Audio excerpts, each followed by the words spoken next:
What it do, YouTube, and welcome to the AOVI Clan channel. The gameplay clip you guys are watching is of a game where some members of the AOVI Clan faced off against another good team of players with high KDs.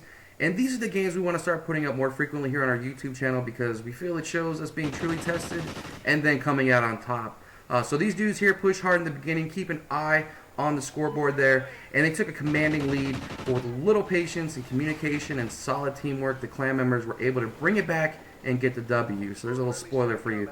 Anyway, the perspective you're watching is of CandyGir1, and though it was not her best performance, it does show her persistence and heart to keep pushing when things weren't looking too good, and that in itself is clutch to me. So enjoy the gameplay while I talk about what I truly wanted to cover in this video today. But first, for those of you new to the channel, I am Nessinator1. I am here today to give you what I hope will be an enlightening and interesting commentary about how I see the game of Call of Duty evolving. Yeah. And what is meant by that is how the community and game is changing more and more into a team or clan-orientated game. Now, if you think back to when all this first started, right, with Call of Duty 4 Modern Warfare, it was the first time anybody was able to experience Call of Duty online. All the lobbies were full of randoms and players learning the game, learning how to control the game, learning how to control the maps, learning what kind of player they really were. And in essence, to me, all of the playlists were a true free-for-all. No one knew each other, there were no clans, no parties, and everyone thought they had to be the best player out there to lead their team to victory every time. Even with the follow-up releases of World at War and Modern Warfare 2, we still didn't see many clans, parties, or teams in general, because most, if not all, the players in the community still felt and believed all they had to do to be successful in the game was to be one good player. And that does hold true. It was the Rambo of every team, you know, that Rambo style. But today, with each and every new Call of Duty title released, we're seeing an evolution of the game. And while this Rambo style of gameplay is still present in practice, and it does prove successful for some good players out there, the really good players, the truth is coming, and it's going to take all of these type of players by surprise. And that truth being that Call of Duty is evolving into the team game, the first-person shooter that is a true team game. Each Call of Duty title that has been released since, I would say, Black Ops is putting more and more emphasis on clans. Modern Warfare 3 saw clan levels or prestige levels for your clan. Then they released Call of Duty Elite, the website where you could track your clan. Black Ops 2 saw its own booming clans where more detailed stats were kept on your clan on Call of Duty Elite. And then the daily, weekly missions that were available for your clan to participate in, to prestige faster. And then now with Ghosts, you have Clan Wars. Now, I know a lot of people out there hate Ghosts and say it's the worst title to date, and in some areas of those arguments, I can agree on. But in my opinion, Ghosts is getting most of its backlash and hate because it's not a game for the lone wolves out there. In my opinion, I think Ghosts is the most teamwork-orientated title to date.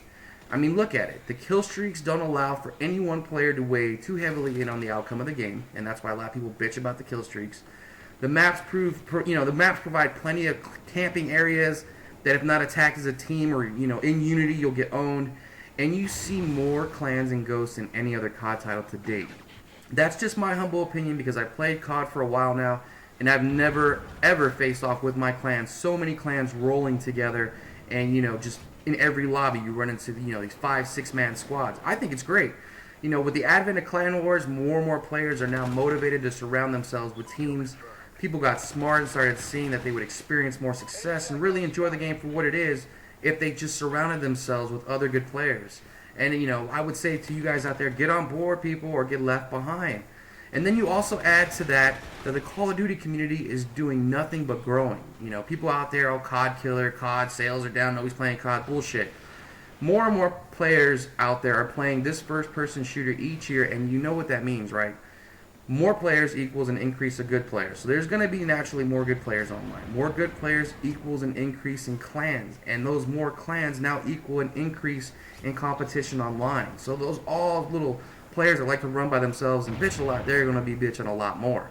And if this bothers you or you don't like it or you can't adapt to it, then you're going to be left behind to gripe and bitch about it with every Call of Duty title that is still to come in the future. So you can go ahead and join that YouTube community out there. It's pretty big.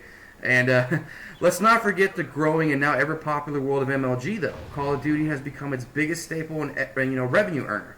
So with more and more young players now watching these pro teams playing the game the way it was intended to be played through good teamwork, The impact in the COD community is huge, people, and everyone wants to play competitive or in a competitive atmosphere with a team now.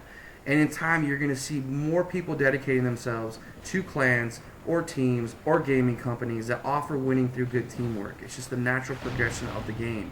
Unless they bring back the old mercenary mosh pit playlist for you guys, most if not all of you are going to find yourself going against more and more teams of players.